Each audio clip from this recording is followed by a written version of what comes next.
시청자 여러분, 편안한 주말 보내고 계십니까? 한 주간의 뉴스를 쉽게 정리해드리는 토요 랭킹쇼 지금 출발합니다. 최진봉 성공회대 신문방송학과 교수, 이현종 문화일보 논설위원, 하종대 채널A 선임기자 나오셨습니다. 어서 오세요. 안녕하세요. 한랭킹 소개에 앞서 조금 전 들어온 속보부터 전해드리겠습니다. 오늘 전두환 전 대통령 연결식이 진행됐는데요. 부인 이순자 씨가 남편을 대신해 국민께 사과했습니다. 그 목소리 직접 들어보시겠습니다. 남편은 모든 것이 자신의 불찰이고 부득이의 소치라고 말씀하시곤 하셨습니다. 오늘 장례식을 마치면서 가족을 대신해 남편의 재임 중 고통을 받고 상처를 입으신 분들께 남편을 대신해 깊이 사죄를 드리고 싶습니다. 그리고 장례식을 무사히 마칠 수 있도록 도와주신 모든 분께 다시 한번 감사합니다.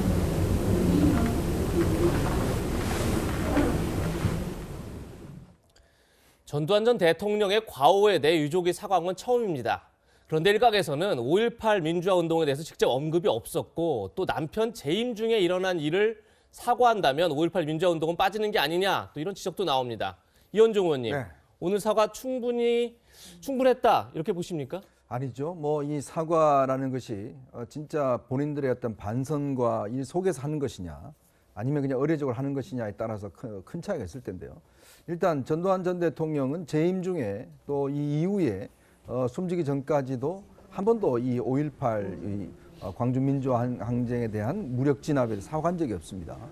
그 더군다나 최근까지만 하더라도 조비오 신부 관련해서 또 재판도 진행 중이었지 않습니까? 근데 마지막까지 정말 희생자들에 대한 사과 한마디 없이 일단 숨졌기 때문에 많은 반대가 있었죠. 더군다나 오늘 이순자 씨가 이제 이런 사과를 했는데요. 이것도 좀 분명치가 않습니다. 사실은 이게 재임 중이라고 하는 것은 아마 전두환 전 대통령 재임 중을 이야기하는 것 같은데요.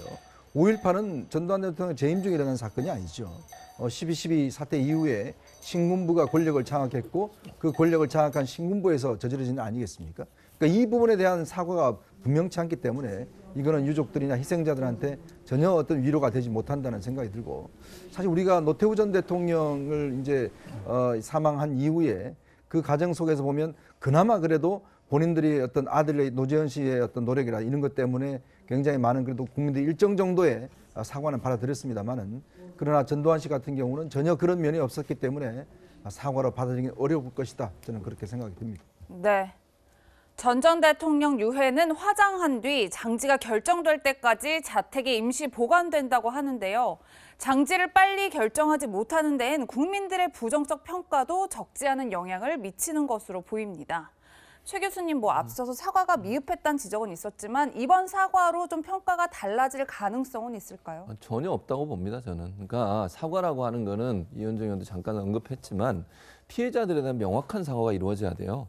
지금 전두환 씨의 가장 큰 문제점이 뭡니까? 5.18 민주화 운동을 했던 그 당시에 누가 발표를 했는지, 그리고 어떤 일이 일어났는지 하는 분은 진상조사가 전혀 안 되고 있는 상황이에요. 노력은 했지만 본인이 직접 쿠데타를 일으켜가지고 그렇게 군부의 힘을 이용해서 선량한 주민들, 이런 분들에게 억압을 하고 탄압을 했던 그런 사건 아닙니까? 거기에 대해서 명확하게 입장을 밝혀야죠. 그리고 피해를 당한 분들에 대한 아픔에 대해서 그 아픔을 어루만질 수 있는 통렬한 사고가 있어야 돼요. 근데 지금 저 사과는요, 그냥 지금의 이 언론 성난 민심, 그러니까 본인이 이제 직접 경험해 보니까 아는 거 아닙니까? 본인이 저렇게 돌아가셨음에도 불구하고 국민들로부터 비난을 받고 있는 모습에 대해서 이제 느끼는 것 같아요. 그러다 보니까 사과를 하긴 했는데 저 한 번의 사과로 모든 게 끝날 수 있는 문제가 저는 아니라고 봅니다. 국민 앞에 정말 통렬하게 잘못을 인정하고 피해 당하신 분들 앞에 무릎 꿇고 사죄하는 모습, 그 모습이 보여야 국민의 민심이 바뀔 수 있다고 생각합니다. 네. 그럼 지금부터 본격적으로 한 랭킹 살펴보겠습니다. 저희가 준비한 첫 번째 한 랭킹 지금 바로 만나보시죠. 데이트 폭력 중범죄 거듭 사과했지만 저한테 뭐 온갖 음해를 당하면서 권력을 가져보겠다는 집단들이 있지 않습니까? 그 집단이 사실은 이 전두환의 후예들이거든요.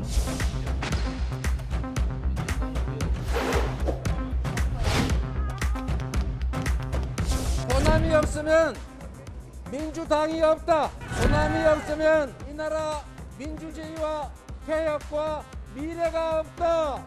맞습니까? 네, 맞습니다. 방해한다고 핑계대지 않을 겁니다. 발목을 잡으면 발목 잡은 손을 차고 할 일을 하고 앞으로 나아가겠습니다.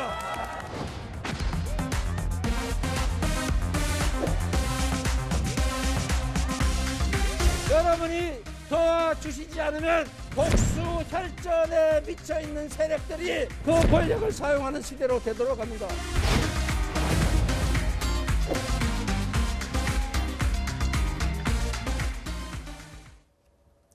네, 이재명 민주당 대선 후보가 매주 타는 민생버스, 메타버스를 타고 이번 주에 민주당의 심장부로 통하는 호남을 찾았습니다. 이 후보, 호남 없이는 민주당도 없다 이렇게 하면서 지지를 호소했는데요. 과거 민주당 후보들과 비교해서 호남에서 압도적 지지를 받지 못하고 있다 이런 지적도 나오고 있는데 하동대 기자, 예. 오늘로 대선이 딱 102일 남았어요. 호남 민심, 압도적 지지 이재명 후보 끌어낼 수 있을까요? 예, 사실 이제 이 호남 지역은 민주당의 텃밭이라고 볼 수 있는 거거든요. 뭐 김대중 대통령이나 노무현 대통령 모두 93, 4% 지지를 받았고, 뭐 그 이후에도 사실 문재인 대통령 같은 경우에도 첫 번째 떨어졌을 때도 거의 90% 가까운 지지를 받았었던 자리거든요. 근데 지금 이재명 후보 같은 경우에 한 여론조사 보면 한 65% 안팎 나오고 있어요. 그런데 최근에 자관 윤석열 후보가 한 달 전까지만 해도 전두환 관련 발언하면서 거의 호남에서 지지율이 2, 3%까지 떨어졌었거든요. 근데 최근에 한 달 사이에 쭉 올라오더니 거의 20%까지 치고 올라왔습니다. 아마도 제가 보기엔 이재명 후보로서는 상당히 그게 호남에서는 이거 위기다 이렇게 좀 생각을 하신 것 같고, 그렇기 때문에 지금 호남을 어제부터 이제 3박 4일간 돌고 있는데, 네. 여기서 가장 이제 핵심은 제가 보기에는 이낙연 전 후보의 당내 후보의 협력, 이거를 얼마나 이끌어내느냐 이런 거예요. 왜냐하면 호남 지역에서 사실 이재명 후보가 거의 이낙연 당시 후보하고 거의 깻잎 한 장 차이로 거의 맞비등했거든요. 그렇기 때문에 마지막에 이제 이낙연 후보의 그 고향 영광 지역 가는데, 거기에 이번 같은 경우에 이미 이낙연 후보가 거기에 일정이 없다라고 했지만 다음에라도 호남을 내려갈 때 이낙연 후보가 동행할 수 있는지 없는지가 바로 호남 지역의 정서하고 그다음에 여론을 좌우지할 것으로 보입니다. 네. 앞서 말씀하신 대로 이재명 후보 측은 이번 호남행에 호남 출신인 이낙연 전 대표의 지원 사격을 기대했습니다. 이 후보 측은 이낙연 전 대표에게 함께 했으면 좋겠다라고 요청했는데요. 이낙연 전 대표 측은 다른 지역 일정이 있다, 호남 방문 계획은 전혀 없고 일절 논의된 바 없다 이렇게 요청에 응하지 않았습니다. 이 의원님, 네. 말씀대로 이낙연 전 대표의 지원 사격이 좀 필요해 보이는데 그렇죠. 지원을 하게 될까요? 그러니까 좀 시간이 더 걸릴 것 같아요. 원래 이제 강훈식 그 전략기획본부장이 이제 그런 비슷한 이야기를 했죠. 이번에 내려갈 때 뭔가 극적인 어떤 만남이 있을 것이다라는 뉘앙스로 이야기를 하니까 이낙연 후보 측에서 전 후보 측에서 그럴 리 없다. 지금 우리는 다른 일정이 있다라고 아주 선을 그어버렸습니다. 네. 이제 그런 관계로 해서 사실은 이제 이번 그 호남 방문 때는 아마 이낙연 전 대표가 함께하지 못할 것 같습니다. 근데 일단 지금 이재명 후보 측에서는 아무래도 이낙연 후보를 지금 껴안지 않으면 호남에서의 압도적 지지는 굉장히 어려워진다는 판단하고 있는 것 같아요.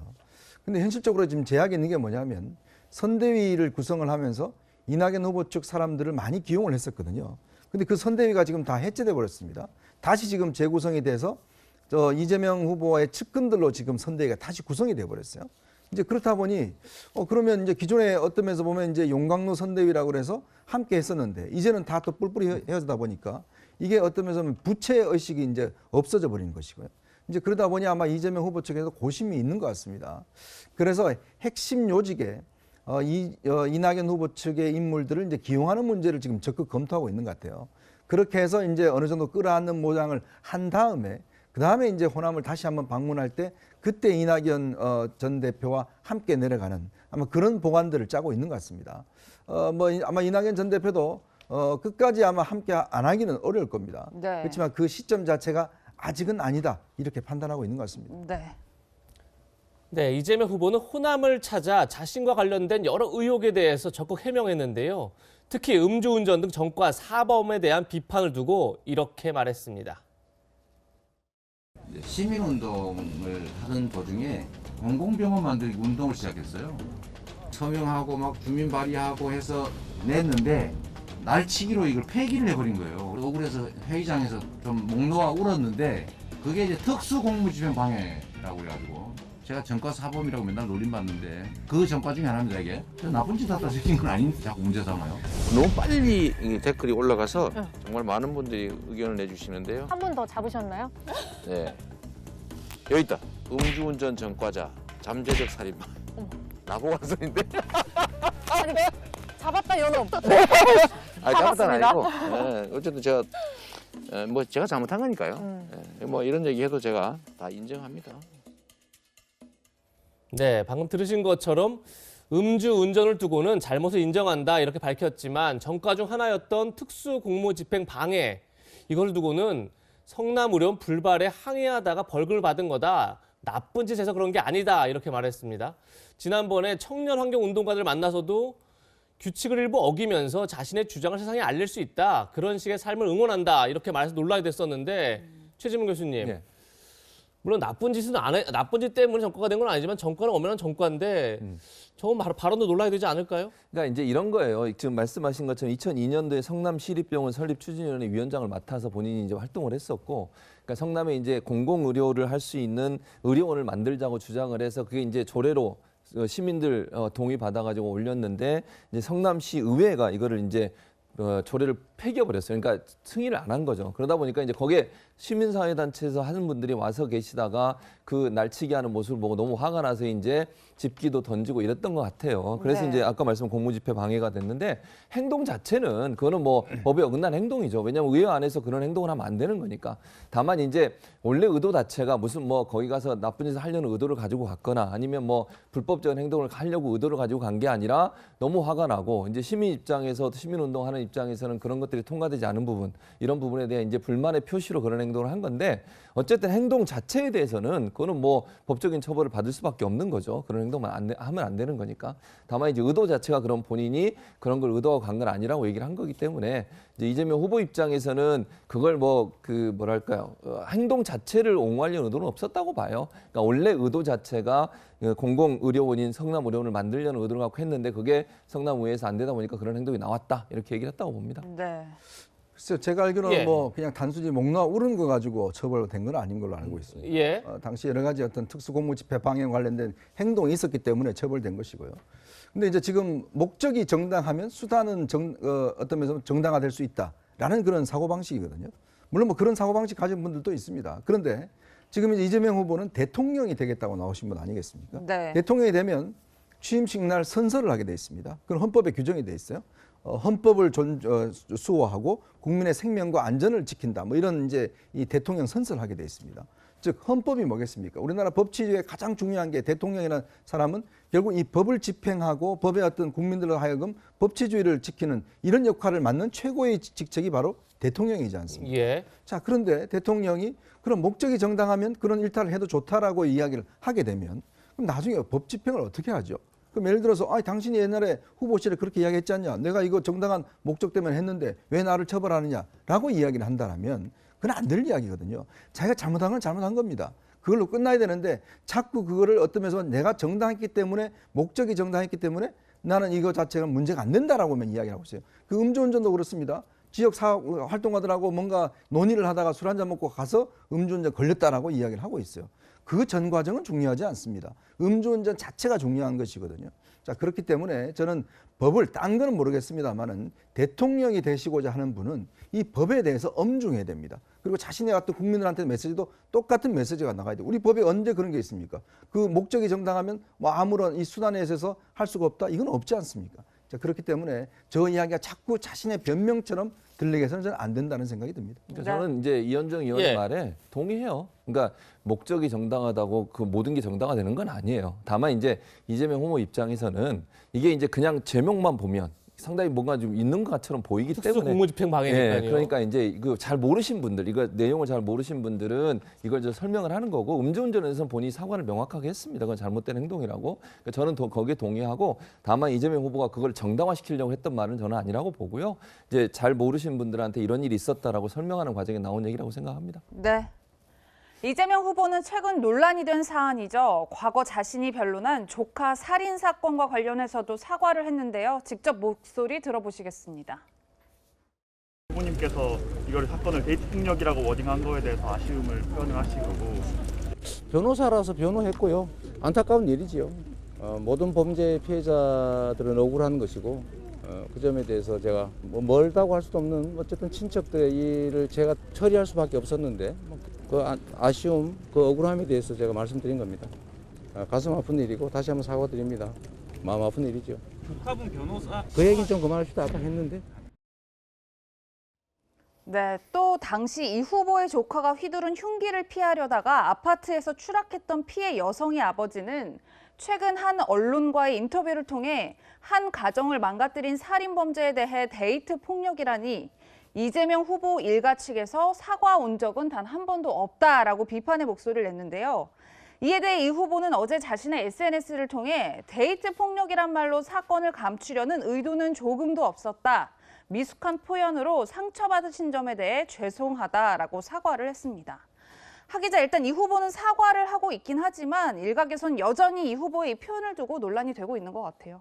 그러니까 표현 자체는 크게 잘못된 것 같아요. 제가 보기에는 그게 이제 2006년 사건이거든요. 2006년 사건에 그 이제 여친 집을 밤중에 찾아가 가지고 거기에서 여친과 그리고 그 엄마를 이제 살해하고, 사실은 만약에 그 아버지도 그 밖으로 뛰어내리지 않았더라면 살해될 뻔한 그런 일가족 사실 살인 사건이거든요. 그래서 그런 거를 가지고 데이트 폭력이라고 아주 가벼운 말로 이렇게 얘기를 하려고 한 게, 물론 이제 이재명 후보는 그런 살인 사건 자체를 은폐하거나 축소할 생각이 없었다라고 하지만은 듣는 사람 입장에서 사실 데이트 폭력은 1년에 12,000건씩 이렇게 많이 나는 사건이거든요. 근데 이렇게 일가족을 죽이려고 했던 사건은 진짜 아주 희대의 사건인데 그걸 가지고 그런 아주 자주 일어나는 빈번한 사건으로 이렇게 하려고 했다, 포장하려고 했다고 하는 것 자체 잘못된 것이고, 그리고 저는 이재명 후보가 여러 번 이제 사과를 최근에 많이 합니다. 네. 이번 같은 경우에도 사과를 하는데 제가 이렇게 사과의 진정성을 좀 의심할 수 있는 게 뭐냐면 모든 범죄 피해자는 억울합니다. 이렇게 하면서 얘기를 하는 거예요. 네. 그러니까 네. 지금 살해 사건에서 이 가족이 죽었던 사건을 모든 범죄 피해자는 다 억울한다. 이분도 억울해 하는 거 뭐 당연하다. 이런 식으로 얘기하고, 그 얘기에 대해서 기자가 또 한 번 더 물어가, 다른 얘기 합시다 하고 이제 그만합시다 이렇게 한단 말이에요.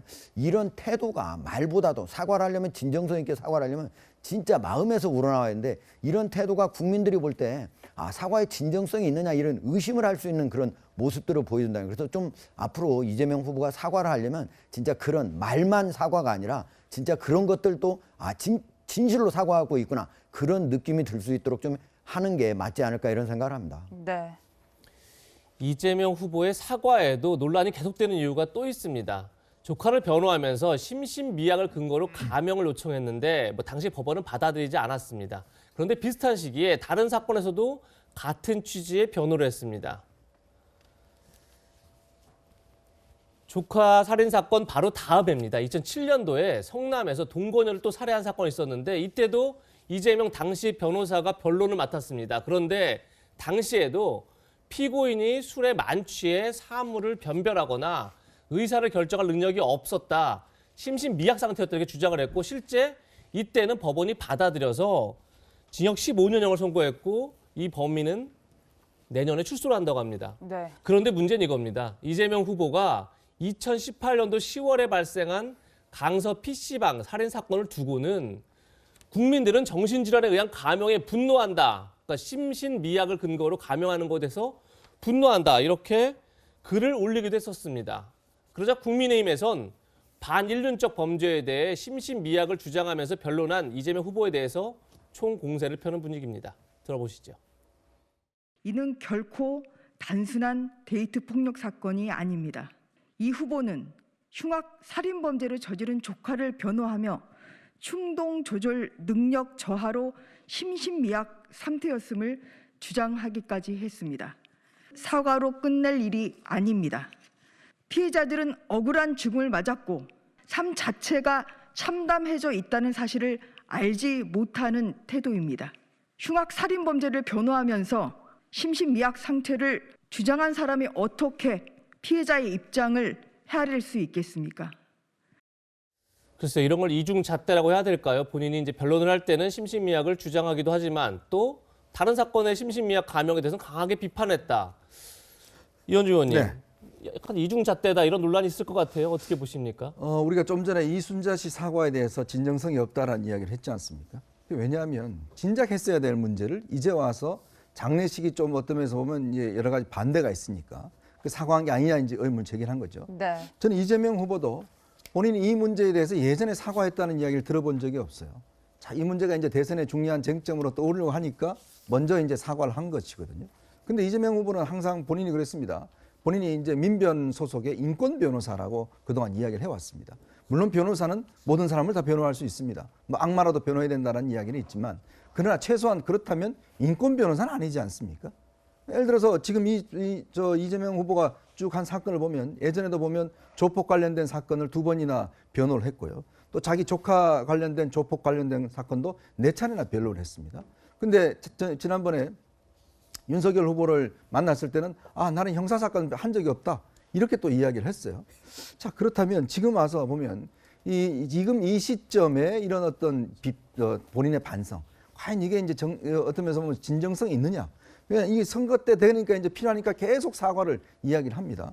근데 과연 이게 예를 들어서 본인이 꾸준히 그동안 이 부분에 대해서 사과를 하는 것인지 아니면 진짜 변호사 이재명과 지금 대선 후보 이재명은 다른 것인지 이 문제에 대한 의문을 가질 수밖에 없죠. 사과 입으로 많이 한다고 하더라도 그것이 진짜 사과가 아니듯 지금의 이재명 후보가 선거 캠페인용으로 저는 사과를 하는 게 아니냐는 의심을 가질 수밖에 없는 겁니다. 네. 최진문 교수님, 지금 이현주 위원께서는 이 사과는 진정성이 없다 좀 이렇게 보시는 것 같은데 최 교수님은 어떻게 보십니까? 저는 진정성이 있다고 봐요. 그러니까 변호사 입장에서, 그러니까 변호사 이재명은 모든 변호사가 마찬가지 아니겠습니까? 물론 변호사가 어떤 사건을 수임할지 말지를 결정할 수는 있지만 모든 피의자는 변호를 받을 권리가 있는 겁니다. 그러니까 그게 우리 사회적으로 비난을 받는 피의자라 하더라도 그 사람이 변호를 하고 변호사가 누굴 맡았는데 그 변호사를 비판하진 않잖아요. 그 범죄를 저지른 사람을 우리가 비판할 수 있죠. 당연히 그런 범죄를 저지른 건 잘못됐다고 할 수 있고, 그러니까 심신미약에 대해서도 당시 이제 지금 법도 아직까지도 이게 안 바뀌어가지고 심신미약을 주장할 수 있는 근거 조항이 있어요. 그러니까 변호사 입장에서는 어쨌든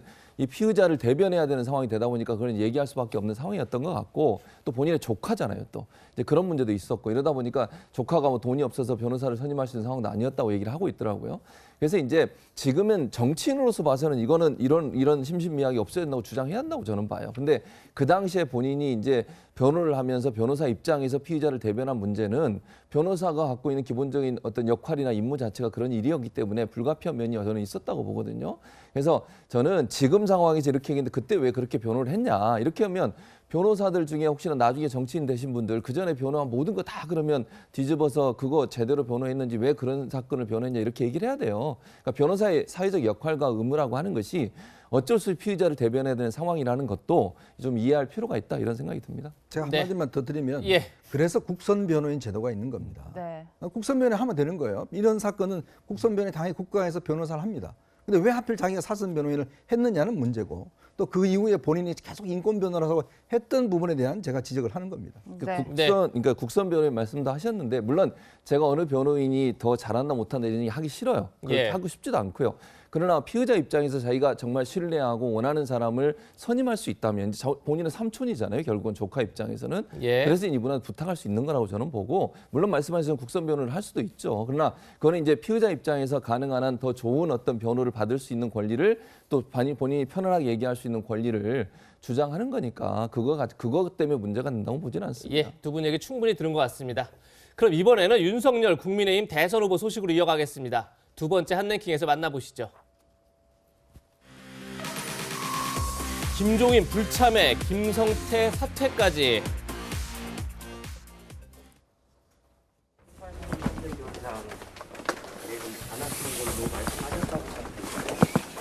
위원장님, 그게 끄덕이신 의미를 어떻게 받아들여야 될까요? 그래서 난 할 말이 없으니까 나한테 물어보고요. 김종인 위원장은 또 총괄선대위원장을 맡지 않겠다는 의사를 다시 한번 보였는데 김종인 박사님과 관련된 거에 대해서 제가 자꾸 말씀을 드리는 게 별로 지금 상황에서는 좀 바람직하지 않고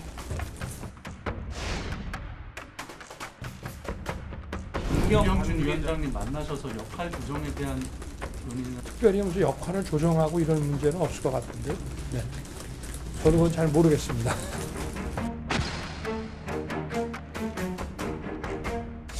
아직 총괄 선대위원장직 열어놓고 계신 건가요?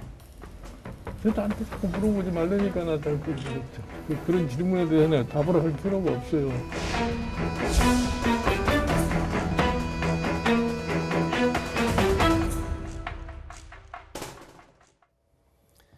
윤석열 후보 선출 이후 20일 넘게 선거대책위원회 인선 문제로 진통을 겪었는데요. 어제 국민의힘은 김병준 상임선대위원장 체제로 시동을 걸었습니다. 그동안 말을 아껴왔던 김병준 위원장은 윤석열 후보와 면담을 한 뒤 기자회견을 자처했습니다. 두 사람의 목소리 같이 들어보시죠. 윤석열 후보 같으면 이분 모시고 무엇을 하든 도와야 되겠다라는 생각을 했습니다. 그래서 상임위원장직을 수락을 했고 또 열심히 할 생각입니다. 제가 가지고 있는 모든 것을 다 이번 선거에 쏟아부을 예정입니다. 대선 이후에 선출직과 임명직 공직은 일체하지 않을 생각입니다. 김종인 위원장이 어떤 입장을 가지시든 간에 지금 선대위가 그냥 손 놓고 있을 수만은 없는 입장이고 아무것도 못하는 건 안 되지 않습니까? 선대위는 선거에 관한 어떤 중요한 그 협의와 의사결정을 이제 하는 그런 기구니까 글쎄 역할이라는 게 뭐 중요한 문제에 대해서 같이 협의하고 논의하는 뭐 이런 거기 때문에 특별히 무슨 역할을 조정하고 이런 문제는 없을 것 같은데. 하동대 기자. 예. 김종인 전 비대위원장은 총괄 선대위원장을 맡는 조건으로 김병준 상임선대위원장의 사퇴를 요구했던 걸 알려주고 있는데 결국은 윤석열 후보가 김병준 상임위원장 손을 잡았어요. 잘한 결정인가요? 뭐 잘했다, 뭐 잘못했다 이렇게 얘기한다기보다는 어쩔 수 없는 결정이라고 봐요. 왜냐하면 지금 무려 후보로 확정된 지 3주 동안이나 김종인 위원장을 이제 총괄 선대본부장으로 모시는 노력을 계속 해왔는데 그때까지 안 되니까 이제는 사실은 이제 대선 후 선거일이 한 100일 좀 더 남았잖아요. 오늘 102일인데 예. 그러니까 어쩔 수 없이 이제 개문발차라도 해야 되는 거 아니냐 하는 데서 어쩔 수 없이 그렇게 한 것으로 보이고요. 사실 이제 이 문제를 해결하려면 김종인 전 비대위원장이 자기가 스스로 결단을 해야 될 것 같아요. 지금 이제 윤석열 후보 입장에서는 이것 때문에 선거 캠페인도 시작을 못했고 또 그리고 사실 선대본부를 전체 제대로 지금 꾸리지도 못한 상태예요. 사실 지금 보면은 종합상황본부장도 아직 확정을 못했고 그리고 비서실장 자료도 사실 비어 있는데 이런 등등도 아직 남아 있는 상태고 그러니까 얼마나 여러 가지 마음이 이제 급하겠어요. 그래서 어쩔 수 없이 지금 한 상태다. 그래서 제가 보기엔 아마 12월 6일 날 중앙선대본부 발대식이 있다고 그러는데 그때까지는 아마 기다리지 않을까 이렇게 예상이 됩니다. 네. 김종인 전 비대위원장의 선대위 합류는 무산된 게 아니냐 이런 전망이 나오는데요. 김 전 위원장은 선대위에 불참하냐라는 질문에 고개를 끄덕이기도 했습니다. 영상으로 만나보시겠습니다. 아직 총괄 선대위원장직 열어놓고 계신 건가요? 나한테 자꾸 물어보지 말라니까 나 그런 질문에 대해서 답을 할 필요가 없어요.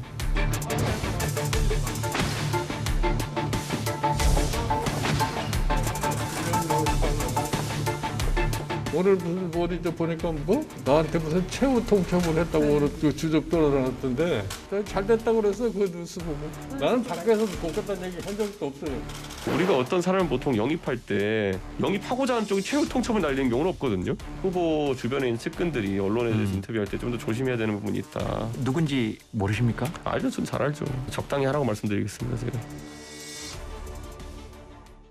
네, 이 의원님 가장 궁금한 점이 네. 김종인 전 위원장의 선대위 합류 가능성 완전히 닫혔다 이렇게 볼 수 있을까요? 정치에서 완전히 닫힌 건 없습니다. 언제든지 가능성이 있고요. 뭐 정치라는 게 생물이라고 이야기하지 않습니까? 네. 몇 가지 조건이 있다고 봅니다. 첫 번째는 김종인 위원장이 본인이 정말 정권 교체를 어떤 면에서 보면 정말 본인의 필생의 사업으로 마지막으로 해야 되겠다는 또 결심을 할 경우가 있습니다. 그건 아마 지금 국민의힘 지금 6층을 비워놨다는 거 아니겠습니까? 김종인 위원장 사무실을 비워놨다는 건데 네. 아마 이제 이런 설득들이 하겠죠. 사실 김종인 위원장은 지금 그런 생각일 겁니다. 아직 선거 많이 남았다. 지금 100일 남았지만 사실 선거라는 게 마지막 한 30일 정도 여기에 이제 본격적인 선거전이 확 붙는 거거든요.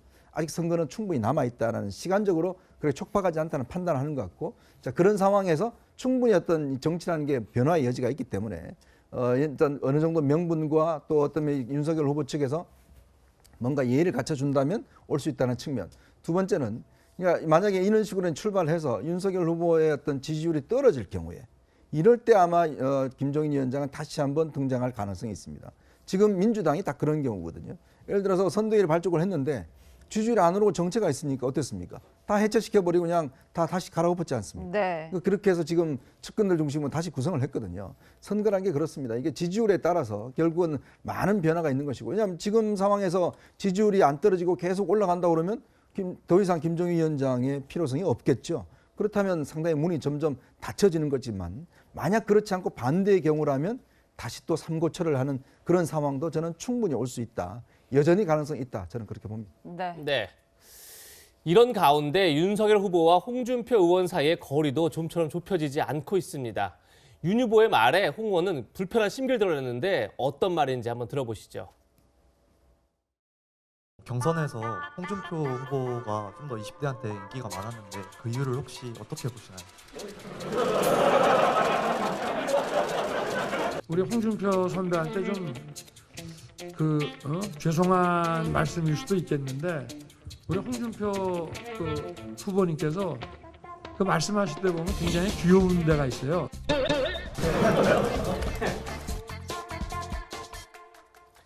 지금 들으신 것처럼 윤 후보의 귀엽고 화끈하다는 발언을 두고 홍 의원은 자신이 만든 청년의 꿈 플랫폼에서 이걸 어떻게 생각하느냐라고 묻자 보시는 것처럼 버릇없다. 이렇게 아주 단답형으로 얘기했습니다. 하종대 기자. 예. 어떻게 보셨습니까?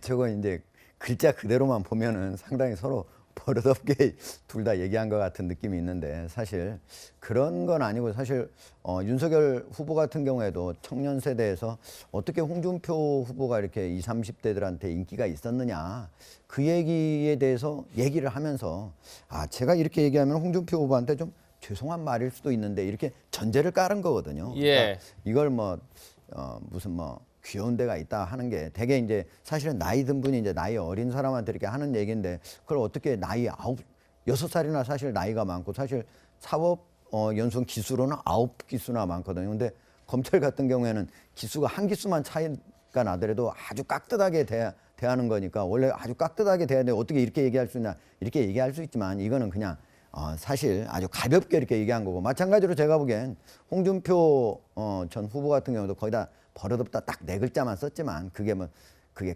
깊은 무슨 아주 자기 진심을 담아서 이렇게 한 것보다는 좀 똑같이 가볍게 아마 던져놓은 걸로 이렇게 보기 때문에 이걸 가지고 무슨 논란을 벌일 필요는 없다고 봅니다. 네.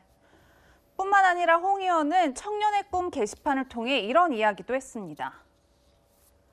총괄 선대위원장을 맡을 생각이 있느냐라는 질문에는 윤 후보와 저는 정책도 다르고 제가 할 일이 없습니다 라고 선을 그었고 김병준 위원장은 어떠냐라는 질문에 대해서는 잘 모른다라고 답했습니다.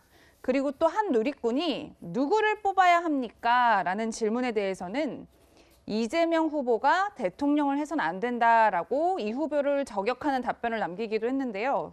최 교수님 이렇게 좀 답변을 보면 일단 홍 의원은 윤 후보와 또 선을 긋고 있지만 또 이재명 후보도 강하게 비판하는 것 같아요. 그렇죠. 그러니까 홍준표 지금 전 대표가 이재명 후보 비판하는 그냥 일반적으로 볼 수 있는 거예요. 당연히 비판을 하죠. 그걸 옹호를 하겠습니까? 그건 아니라고 봐요. 다만 지금 문제는 홍 전 대표가 윤석열 후보를 공격하는 게 문제라는 거예요. 그게 해결 안 되면 윤석열 후보 입장에서 상당히 부담이 될 수밖에 없어요. 예. 지금 같은 편이 돼야 되는데 같은 편이 되는 게 아니라 윤 후보가 대통령이 되면 불행해질 수도 있다 이런 말까지 하잖아요. 이거 빨리 끌어안지 않으면 사실은 20, 30대 지지층도 그렇고 또 어쨌든 홍 후보를 지지하는 분들을 끌어안는 데 상당히 한계가 있을 수 있어요. 그러니까 윤 후보 입장에서는 가능한 한 홍 후보를 끌어들일 수 있도록 홍 전 대표를 그런 방안들을 빨리 찾아야 된다. 그렇지 않으면 밖에서 저렇게 본인이 활동하시면서 자꾸 윤 후보에 대해서 부정적 얘기하거나 아니면 윤 후보에 대해서 디스를 하거나 이런 얘기가 자꾸 생기면요. 윤 후보 입장에서는 어쨌든 손해예요. 그러니까 홍 전 대표가 저런 행동을 하는 거 하나하나가 결국은 윤 후보한테 손해가 될 수밖에 없다. 윤 후보가 가능한 한 빠른 시간 안에 홍 전 대표를 모셔오든지 아니면 어떤 협력자로 만드는 그런 작업이 반드시 필요하다고 보여집니다. 네. 네. 이런 가운데 윤석열 후보는 내일 청년위원회를 출범시킵니다. 청년층 지지를 끌어내겠다 이런 생각인데요. 그런데 새로운 암초가 있었습니다. 직능총괄본부장에 임명한 김성태 전 원내대표가 현재 딸이 KT에 특혜 채용됐다 이런 혐의로 재판을 받고 있기 때문인데요. 김성태 의원은 2012년 국정감사 당시에 이석채 당시 KT 회장을 국감 증인에서 빼주는 조건으로 자신의 딸을 KT 정규직으로 채용하게 한 혐의로 재판을 받고 있습니다. 1심 재판부는 입증할 증거가 없다 그래서 무죄 선고했는데 2심 재판부는 딸 KT 채용은 뇌물이다. 이래서 징역 1년에 집행유예 2년을 선고했습니다. 네. 현재 대법원 3심 재판 중인데요. 그러자 이렇게 놀라야 되니까 김성태 선대위 직능총괄본부장은 조금 전에 페이스북을 통해서 사퇴 의사를 밝혔습니다. 윤 후보에게 큰 누를 끼칠 우려가 있다. 백의종군하겠다. 이렇게 밝힌 건데요. 어제 여권에선 윤 후보의 공정을 비판하고 나섰습니다. 그 목소리 듣고 이야기 이어가겠습니다. 윤석열 후보가 주구장창 외치는 공정은 선택적 공정입니까? 청년 실업이 심각한데 힘 있는 사람들이 자녀와 지인들을 특혜 입사시킨 것은 죽어도 용서가 안 될 행동이었습니다. 그런데도 버젓이 김성태 전 의원을 선임한 이유는 애초에 공정은 말뿐이라는 것을 반증하는 것이었습니다. 이제 윤석열 후보는 공정을 입에 올릴 자격이 없습니다. 윤로남부를 이제 멈춰 주십시오. 이현중 의원님, 물론 조금 전에 사퇴하긴 했지만 사실 김성태 전 원내대표의 이 딸 특혜 채용 논란은 뭐 새로운 얘기는 아니잖아요. 그걸 모르고 임명하지 않았을 텐데. 그렇죠. 어떻게 봐야 될까요, 이걸? 그러니까 본인은 뭐 억울하다고 하겠지만 아직 이제 사법적인 절차가 남아 있지 않습니까? 근데 그렇게 뻔히 이런 문제가 있을 인사를 지금 임명한 거, 이게 이제 저는 문제라고 봐요. 이거 뭐냐면 결국 지금 윤 후보 측에서 민심 감수성이 지금 굉장히 떨어지고 있다. 즉 민심에 대해서 인사라는 게 결국 국민들 앞에 어떤 노선이나 정책이나 이런 걸 좀 상징적으로 보여주는 거거든요. 근데 이 어떤 면에서 보면 이런 인사를 통해서 보여줘야 되는데 바로 며칠 만에 또 이런 일이 벌어지지 않습니까? 뻔히 예를 들어서 누구나도 다 이런 문제를 여당에 제기할 것이다라는 걸 어떻게 예상을 할 텐데 문제는 그런 것들을 해놔놓고 지금 또 이렇게 되돌려버리면 이게 뭐냐라는 이야기를 할 수가 있는 거거든요. 예. 아니 그러면 이게 처음 인사인데 사실은. 근데 이 처음 인사부터 이렇게 삐걱거려 버리면 이거는 제가 볼 때는 참 문제가 있다. 과연 그러면 이 검토할 때 이런 거 검토가 안 됐는지 상식적으로 다 검토할 수 있는 사안 아니겠습니까? 이게 뭐 갑자기 불거진 사안도 아니고 저는 그런 면에서 보면 인사의 감수성을 좀 높일 필요가 있다는 생각이 듭니다. 네. 하종대 기자. 예.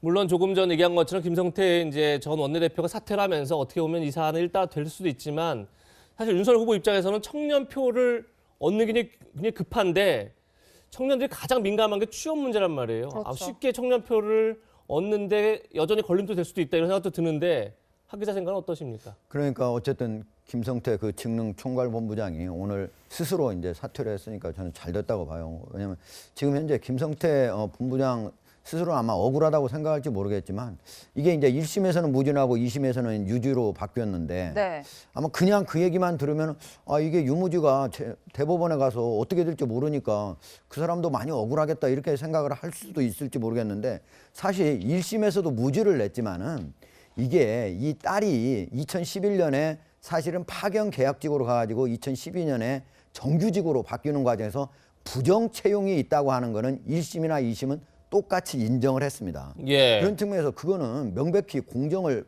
해친 것이고 아마도 내가 본 윤석열 후보가 임명을 강요한 거는 이런 자세한 내용은 모르지 않았을까. 아 1심과 2심 서로 왔다 갔다 했어? 그러니까 이거 3심에서 잘 모를 수 있네 이렇게 생각했는지 모르겠지만 내용을 들여다보면 이건 분명히 문제가 있는 거고 그리고 사실은 내가 보기엔 김성태 스스로 본부장이 그런 자세한 내용을 스스로 정확하게 알리고 그리고 아예 처음부터 임명을 하지 않도록 하는 게 오히려 옳았다. 지금 다만 어쨌든 임명한 지 이틀 만에 그래도 재빨리 스스로 사퇴한 건 잘한 것이라고 보겠습니다. 네. 네, 하정대 선임 기자는 여기서 인사 나누겠습니다. 고맙습니다. 감사합니다. 그럼 다음 세 번째 한랭킹에서는 최근 나온 지지율을 집중 분석해 보겠습니다. 오늘 세 번째 한랭킹은 요동치는 지지율, 다음 주가 고비.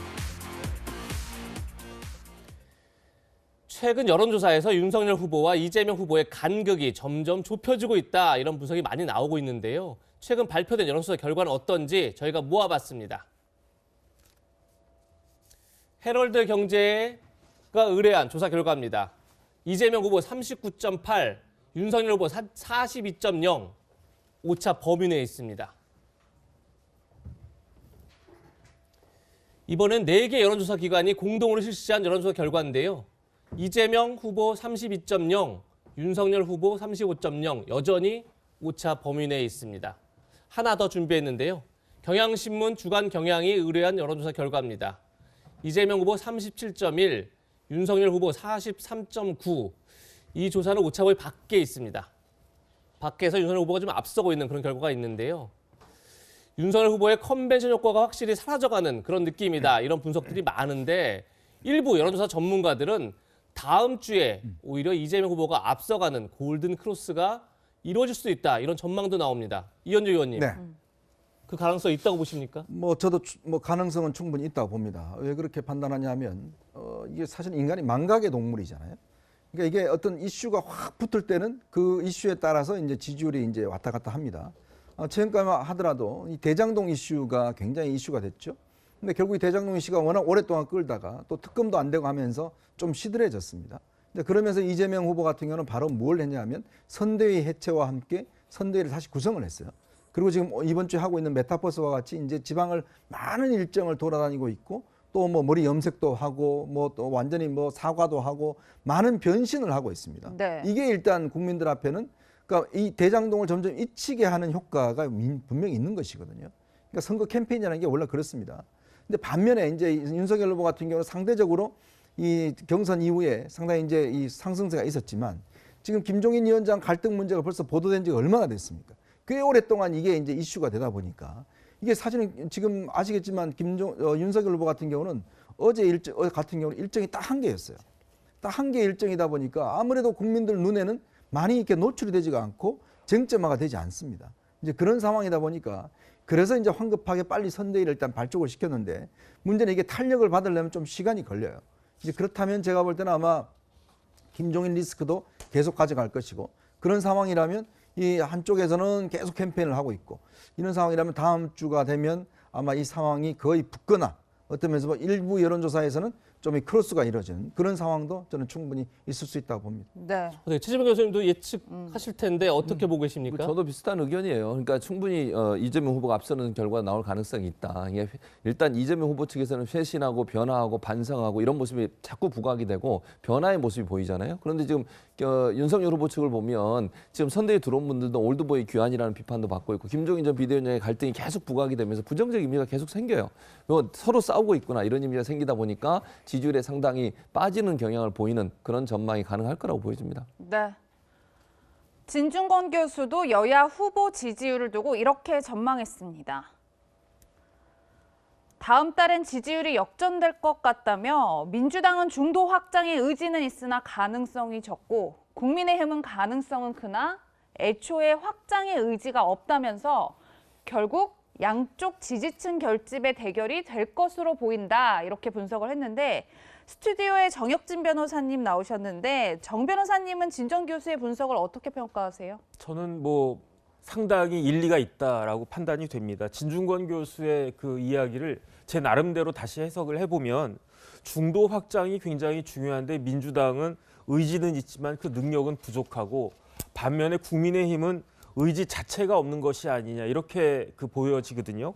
그런데 조금 전에 진중권 교수 페이스북을 다시 들어가 봤더니 여기에 대해서 나름대로 또 설명을 갖다 했더라고요. 어떻게 했냐면은 대표는 복주머니 장난을 하고 안티페미 캠페인을 하고 후보는 차별금지법을 비토하고 거기에다가 채용비리 인사를 조금 전에 사퇴했다고 하지만 캠프에 중용하고 무엇보다도 선거 총책임자에 마운드에조차 서보지 못한 패전 처리 투수를 임명을 갖다가 했다. 이런 상황에서 어떻게 지금 제대로 되겠느냐 이런 뉘앙스인데 제가 봤을 때 지금 야당의 최고 목표는 정권 교체 아니겠습니까? 정권 교체를 위해서 모든 방법을 한목적적인 방법을 개인의 호불호를 떠나가지고 그 추구를 갖다 해야 되는데 과연 지금 윤 후보 측에 그와 같은 절박함이 있는가?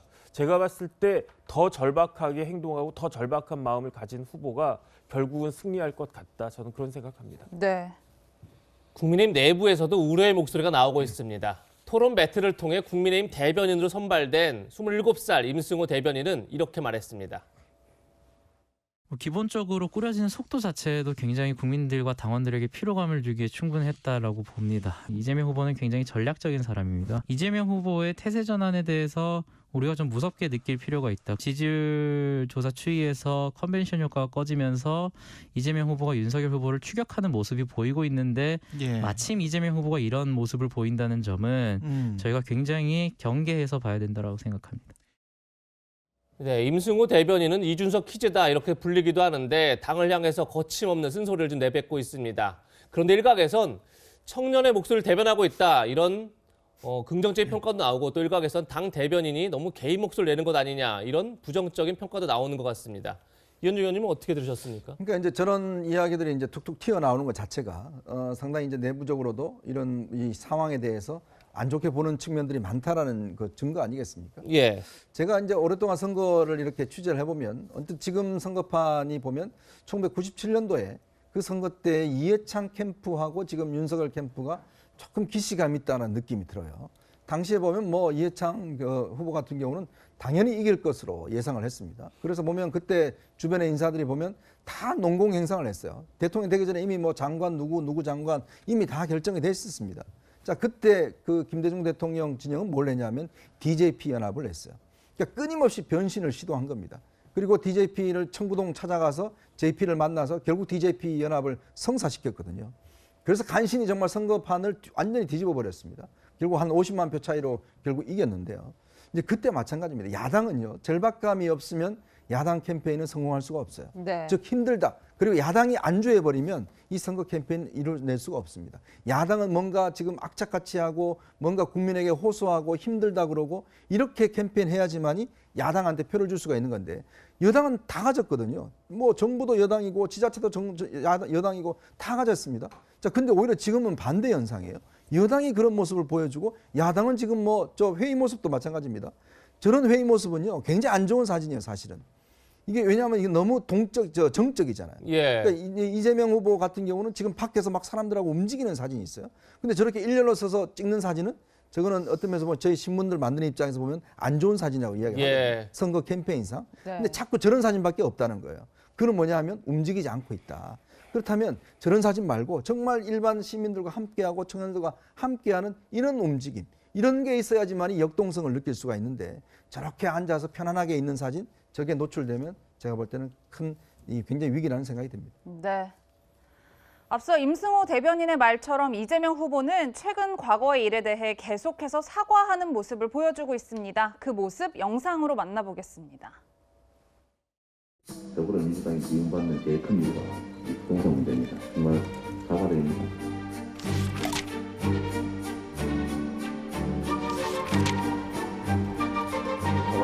안타깝고 죄송하다 다시 한번 사과드리고 따끔한 회초리를 맞을 준비가 이런 상황에 대해서 사과드리고 책임지지 못한 점에 대해서 사죄의 절을 한번 드리도록 하겠습니다.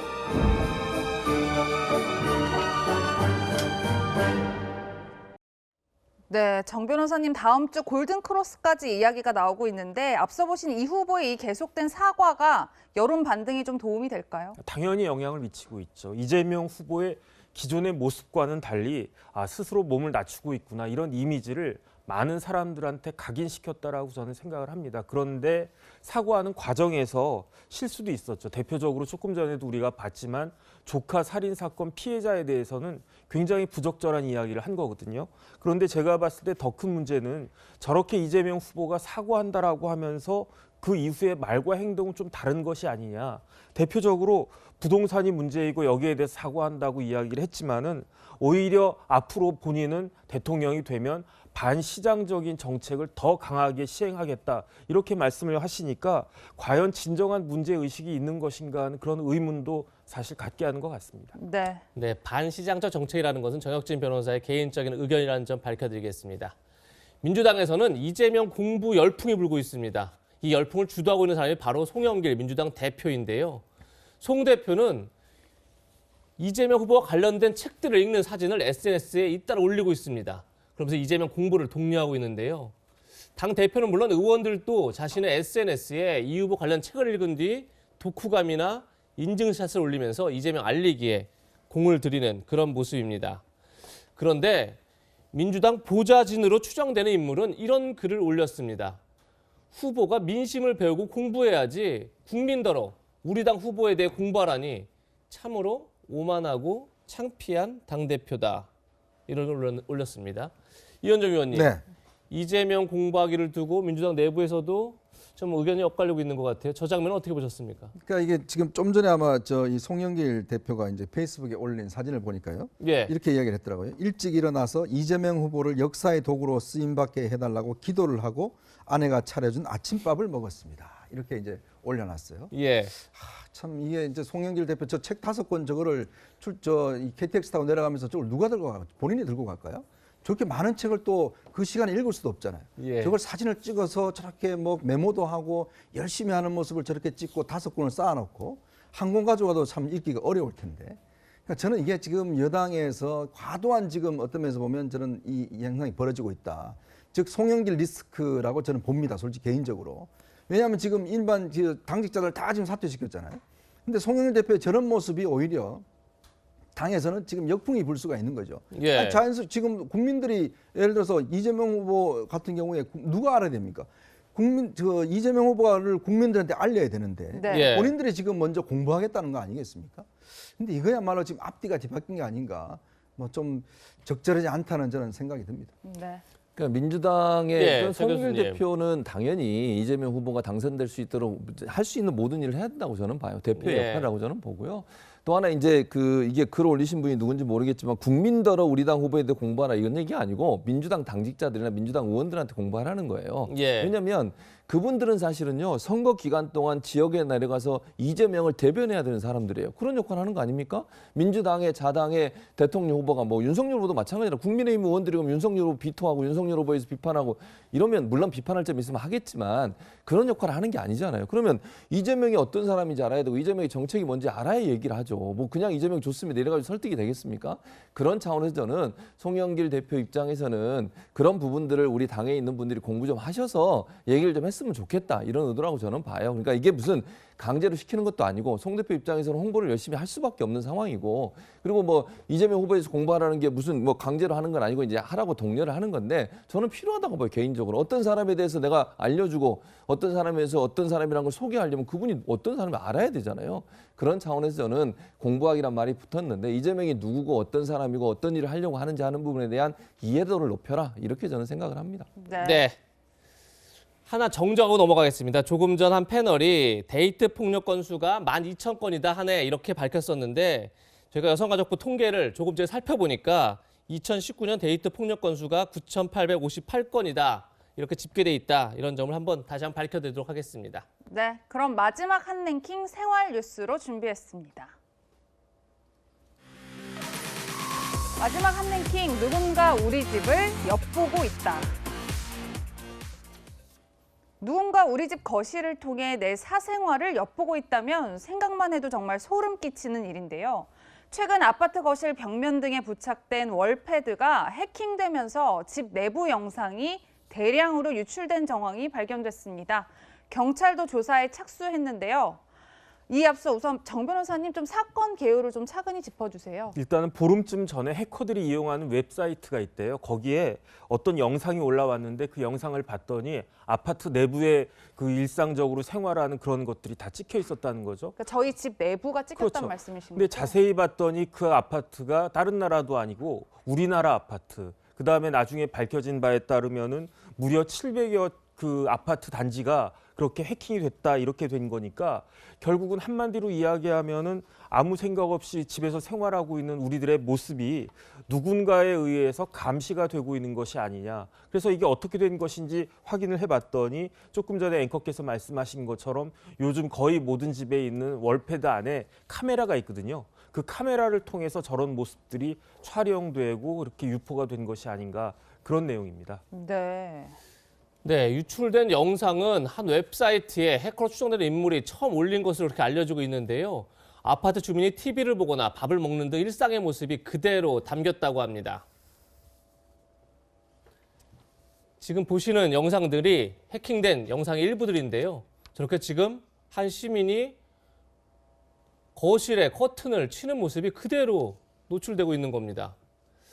아직 정확한 유출 과정이 지금 알려지진 않았는데 지금 보시는 영상도 마찬가지로 한 여성으로 추정되는데 여성이 이렇게 거실을 지나가는 모습이 그대로 지금 영상에 찍혀서 외부로 유출되는 그런 사고들이 지금 계속 벌어지고 있는 겁니다. 이 정확한 유출 과정 지금 알려지진 않았는데 변호사님, 네네. 지금 해커들에 의해서 월패드 카메라가 해킹됐다. 이 부분은 지금 확인된 것 같은데 도대체 어떻게 촬영돼서 어떻게 외부로 유출된 거죠? 그러니까 월패드 안에 이제 옛날에는 뭐가 있었냐면은 그 비디오폰 같은 게 있었어요. 그것들이 이제 발전을 하면서 자체 카메라에 의해 가지고 저런 식으로 촬영이 된다라고 하는 것인데 그 촬영됐다라고 하더라도 이게 저장되는 기능은 없다고 하거든요. 월패드는 저장이 안 되나요? 예, 저장은 안 되는데 예. 이거를 이제 해커들이 조종을 해가지고 실시간 그 촬영 영상을 외부에 전송하고 전송된 것들을 저장을 해서 저런 식으로 그다음에 심지어 이것들을 그 하루에 0.1 비트코인 요즘 시세로 한 700에서 한 800만 원 정도 되는데 예. 이렇게 거래 유통되고 있다라는 이야기까지 지금 들려오고 있습니다. 변호사님, 이거 말씀하셨으니까 네. 지금 하루치 영상을 0.1 비트코인 한 약 800만 원 정도 요구하고 있는데 네. 파는 사람은 당연히 죄가 되겠지만 사는 사람은 어떻습니까? 사는 사람도 죄가 될 수 있는데 그래서 제가 이 법적으로 어떤 문제가 될까 곰곰이 좀 따져봤는데도 예. 이런 형식의 범죄가 아직까지는 그렇게 흔한 것이 아니었기 때문에 개인정보보호법 위반 정도밖에는 지금 특별하게 그 문제가 되지는 않을 것 같다는 생각이 드는데 더 중요한 건 뭐냐면요. 이 홈 오토메이션이 있기 때문에 이 월패드 자체로 할 수 있는 일들이 굉장히 많습니다. 단적으로 해킹이 이런 식으로 해킹이 된다라고 하면은 누군가가 집 문을 열 수 있다는 거거든요. 예. 이걸 단순히 이거 촬영하고 뭐 유포하는 걸 떠나가지고 더 심각한 범죄로까지 발전될 수 있는 가능성이 있지 않나 우려가 됩니다. 네, 최 교수님 실제로 지금 인터넷 커뮤니티에는 이 월패드가 해킹된 아파트 명단들이 확산이 되고 있고요. 또 시민들이 불안하다 보니까 이 월패드 카메라 렌즈를 스티커로 가린 인증샷들도 올라오고 있다고 하더라고요. 그렇죠. 지금 말씀하신 그 명단이 700개 정도 돼요. 700개 예. 아파트 단지가 되는데 물론 경찰이 조사를 해보니까 700개 모든 아파트 단지 월패드가 장착된 건 아니라고 해요. 그러니까 약간의 차이가 있긴 한데 그럼에도 불구하고 저렇게 많은 아파트들이 만약에 월패드가 해킹이 됐다? 네. 그건 정말 황당하고 무섭고 누군가가 내 사생활을 전부 다 보고 있는 거잖아요. 아니 그 여름에는 좀 더 간편한 옷차림으로 거실에 앉아서 TV도 보고 다른 행동을 하지 않겠습니까? 그렇죠. 그런 게 다 보이고 있다. 얼마나 불안해요. 그러니까 결국 이제 지금 당장 할 수 있는 일은 물론 보안 프로그램 깔아가지고 아파트 단지들이 다 이걸 자체적으로 보안을 강화해야 되지만 당장 할 수 있는 일은 뭐냐면 카메라 자체를 붙이는 거예요. 예. 까맣게 뭘 붙이든 테이블 붙여서 카메라 촬영이 안 되게 해야 돼요. 지금 보시는 것처럼 예, 월패드 맞습니다. 카메라에 저렇게 스티커를 붙인다. 스티커를 붙이는 거죠. 그러면 저 카메라로 촬영을 못 하게 되잖아요. 예. 일단 그럼 개인의 사생활은 보호가 돼요. 근데 문제는 정변은 잠깐 언급했지만 월패드라고 하는 게 요즘은 엄청나게 다양한 기능을 하면 저기요 난방, 냉방 이런 것까지 다 해요. 저기서 그렇죠. 문 여는 것도 저기서 다 하고요. 맞습니다. 통화도 다 예. 하고요. 그러면 저게 해킹이 되는 순간 집안의 모든 가스 밸브 열고 닫는 거 이런 것까지 다 저기서 가능하거든요. 그러니까 저게 아주 다양한 기능을 갖고 있어 편하기도 하지만 월패드가 해킹이 되고 나면 집안 전체의 모든 시스템 자체가 통제될 수 있다는 점 이런 점은 상당히 위험하죠. 그래서 불안감이 커질 수밖에 없어요. 이거 문제는 출발점은 사실 아파트 단지들이 또는 아파트 관리하는 데서 저 경비 아끼려고 보안 패치나 보안 프로그램을 제대로 설치를 안 해서 그래요. 예. 그 부분을 빨리 보완하고 이게 방통이든 아니면 행안부든 모든 아파트 단지가 저런 월패드가 다 요즘은 거의 다 설치가 돼 있기 때문에 보안 프로그램은 설치하고 업데이트하는 걸 주기적으로 할 수 있도록 하는 해킹을 막을 수 있는 방안들을 빨리 만들어낸다고 생각을 합니다. 네, 방금 들으신 것처럼 월패드 해킹이 단순히 사생활 노출이 아니라 강력 범죄나 큰 사고로 이어질 수 있다 이런 지적들을 좀 해주셨는데 네. 현재 국내 대부분 아파트 단지에 설치된 월패드는 모두 하나의 서버를 공유한다고 합니다. 이 때문에 한 가구만 해킹해도 아파트 전체 월패드를 조작할 수 있다 이런 지금 추정이 나오고 있는데 이현종 의원님, 네. 정부가 대책을 내놓긴 했는데 너무 늦었다 이런 비판도 나와요. 저도 이 뉴스 보고 굉장히 충격을 받았습니다. 요즘 집집마다 다 이런 홈 오토메이션 시스템이 있고 옛날 집들도 보면 이제 업그레이드를 하고 있거든요. 이게 예. 편리하다는 것 때문에. 근데 지금 보니까 이게 결국은 이런데 지금 이용할 수가 이게 왜냐하면 아까 이야기했지만 한 서버를 이용하기 때문에 그것만 해킹해버리면 다 들어갈 수가 있는 거예요. 그러다 보니까 이제 가구별로 분리해서 이제 망을 설치하는 문제라든지 뭐 보안 프로그램 추가 설치한다고 하는데 문제는 요즘 해커들은요 이 웬만한 보안 프로그램 다 뚫어버립니다. 그러니까 그렇기 때문에 이거는 정말 개인의 사생활과 이런 것들이 다 노출되는 것이기 때문에 이건 좀 더 깊이 있는 연구와 함께 이 보안 시스템이 필요할 것 같습니다. 네, 정 변호사님 실제로 정부에서 그 이용자 보안 수칙을 권고하기도 했는데 제가 잠깐 소개를 좀 해드리면 뭐 반드시 암호를 설정해라, 주기적으로 최신 보안을 업데이트해라, 카메라 기능 미용 시 렌즈를 가려라 라는 등의 권고 사항이 있긴 한데 말씀대로 우리 가정에서 실제로 예방할 때는 좀 한계가 있어 보여요. 뭐 다른 대책은 없을까요? 제가 봤을 때 저 보안 수칙 아무런 쓸모가 없어요. 왜냐하면 조금 전에 이현정 의원님께서 말씀하셨지만은 이게 망이 하나거든요. 예. 제가 아무리 복잡한 암호를 설정을 해도 옆집에서 암호를 설정하지 않았거나 1, 2, 3, 4 이렇게 해버리면은 뚫고 들어와서 우리 집까지 피해를 갖다 보는 거거든요. 제가 아무리 업데이트를 주기적으로 잘 해도 옆집에서 업데이트 안 하고 아예 귀찮아 이렇게 해가지고 뚫고 들어오면은 우리 집도 마찬가지. 그럼 결국은 다른 걸 떠나가지고 이제 사생활 촬영되는 것만 막는 걸 하기 위해서라도 원시적으로 렌즈 가리는 것밖에는 방법이 없다. 그런데 지금도 계속 이야기했지만 촬영이 문제가 아니고 아니, 제가 아무리 잘했다고 하더라도 해킹돼가지고 우리 집 문이 다 뚫리고 우리 집에 가스가 다 세게되고 이런 일들이 벌어질 수 있으니까 여기에 대해서는 사실 이런 일들로 돈을 버는 업체들 아니겠습니까? 가장 중요한 게 보안이라는 거 하는 것을 정확히 깨달아가지고 정부와 같이 근본적인 대책을 만들어주는 것이 필요하다 생각됩니다. 네. 최진문 교수님, 예.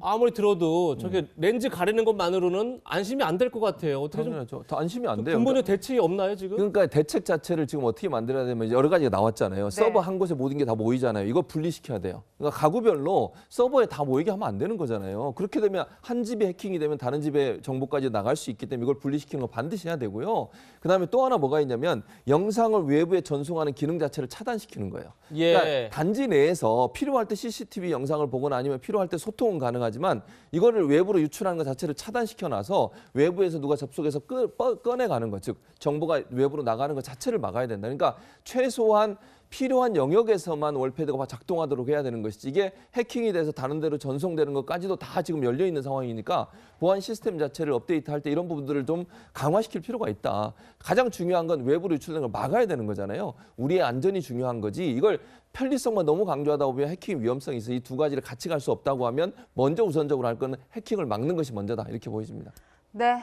사건, 사고 소식까지 짚어봤습니다. 세 분과는 여기서 인사드리겠습니다. 고맙습니다. 고맙습니다. 그럼 지금부터 올바른 우리말을 배워보는 시간을 갖겠습니다. 오늘은 어떤 내용인지 화면으로 만나보시죠.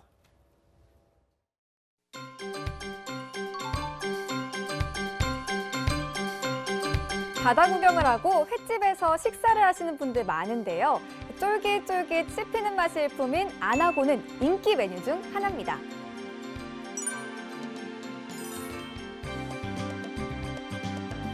바다 구경을 하고 횟집에서 식사를 하시는 분들 많은데요. 쫄깃쫄깃 씹히는 맛이 일품인 붕장어는 인기 메뉴 중 하나입니다.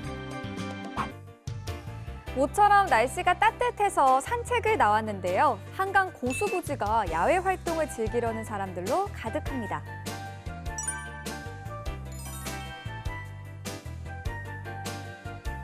모처럼 날씨가 따뜻해서 산책을 나왔는데요. 한강 둔치가 야외 활동을 즐기려는 사람들로 가득합니다. 주말을 맞아 야구 경기를 보러 왔는데요. LG와 두산이 3대3으로 맞서고 있습니다. 팽팽한 승부에 종지부를 찍을 팀은 어딜까요? 팽팽한 승부에 마침표를 찍을 팀은 어딜까요? 일본어 대신 우리말로 소통해보아요.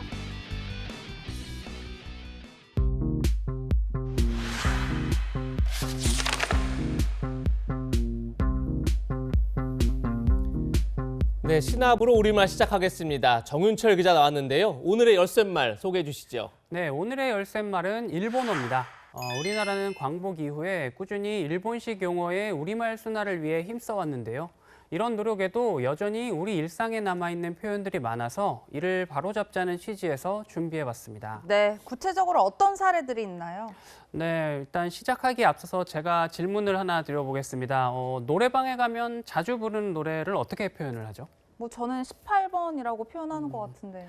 네, 그 18번, 이 표현이 일본에서 유래한 표현입니다. 네. 일본의 한 가부키 배우가 자신의 가문에서 내려온 대표기의 18가지를 정리해서 가부키 18번이라고 불렀는데 그게 우리나라에 들어와서 오늘과 같은 표현으로 쓰이게 된 겁니다. 이제는 18번이란 말 대신에 단골 노래로 순화해 사용하는 게 좋겠습니다. 네, 정 기자, 그리고 회식 자리나 식사 자리 가면 일본어를 많이 듣게 되는 것 같아요. 네, 맞습니다. 특히 일식집에서 많이 찾아볼 수 있는데요. 사시미, 스키다시, 와사비 같은 일본어는 각각 생선회, 곁들이찬, 고추냉이 등 우리말로 순화시킬 수 있습니다. 네. 저렇게 일본어인 줄 알면서도 잘 고쳐지지 않은 표현들이 많은 것 같아요. 네, 맞습니다. 대표적인 게 앙꼬 없는 찐빵인데요. 일본어 앙꼬를 우리말 팥소로 표현해야 하지만 많은 분들이 어색하다는 이유로 그대로 사용하고 있습니다. 그 밖에 간지, 나가리, 가오 같은 단어도 화면에 보이는 것처럼 우리말 멋지다, 무산, 체면으로 바꿔 쓰는 게 바람직합니다. 네, 정 기자, 그리고 또 당연히 우리말인 줄 알고 썼는데 알고 보니까 일본어다, 뭐 이런 경우도 있더라고요. 네, 맞습니다. 일본도 우리나라처럼 한자어휘가 많다 보니까 발생하는 현상인데요. 지금 화면에 보이는 단어들이 일본에서 온 한자어를 그대로 사용하는 경우입니다. 네. 간식이 일본어 표현이었군요. 네, 맞습니다. 워낙 보편적으로 이제 쓰이는 표현이다 보니까 인식을 잘 못할 수도 있는데요. 간식은 새참 혹은 주전부리로, 택배는 집 배달로, 종지부는 마침표로 바꿔 사용하려는 노력이 필요하겠습니다. 이렇게 보니 몰랐거나 알면서도 무심코 쓴 사례들이 많았던 것 같습니다. 앞으로 세심한 관심이 필요해 보입니다. 정윤철 기자, 잘 들었습니다. 저희는 60초 광고 뒤에 돌아오겠습니다. 일반 코로나 바이러스보다 전파력이 3배 높은 게 델타 변이 바이러스입니다. 그런데 그 델타 변이보다 전파력이 더 강한 또 다른 신종 변이 바이러스가 등장했습니다. 이 신종 변이 바이러스는 직접 접촉하지 않아도 공기를 통해 전염된다, 이런 주장까지 나오고 있는데요. 우리 정부는 다음 주 월요일 방역 대책을 발표합니다. 이 신종 변이 바이러스를 차단할 확실한 대책이 포함될지 지켜보도록 하겠습니다. 저희는 다음 주 토요일 더욱 알찬 내용으로 찾아뵙겠습니다. 시청해주신 여러분 고맙습니다.